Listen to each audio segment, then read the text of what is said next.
Bramble y bosque de los Espejos. Bramble un perro to Brams un bosque. Y Fácil quien le era en test. Todo en el pueblo es prespreveres de Wild. Le temían y le evitaban. Bramble, sin embargo, se sentía atraído. Un día Bramble se aventuró adentro. El bosque estaba lleno de espejos místicos. Cada espejo estaba algo único. Bramble me miró en un espejo. No me lo reflejó, sino un perro fruto. Que el perro grave desprecio. Confundido de hecho, Bramble seguía caminando discutiendo acmijas que no went out. Knutjes selbstamente. No again la tierra Bramble. El invitaba pajo. Este reflejaba amor de bondad. Bramble comenzó a entender. El bosque mostraba lo que llevaba dentro.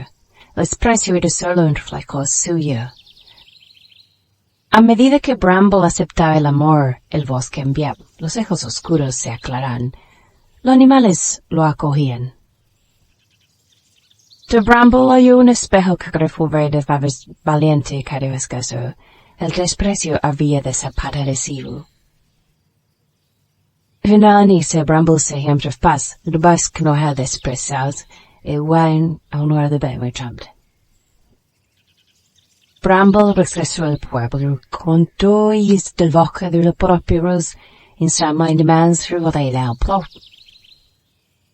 Aldeanos aprendieron a no despreciar. En su lugar buscaban entender. Bramble les mostró el camino. Bramble ha cambiado su historia, el desprecio formó en aceptación y el bosque se adueña de la nueva.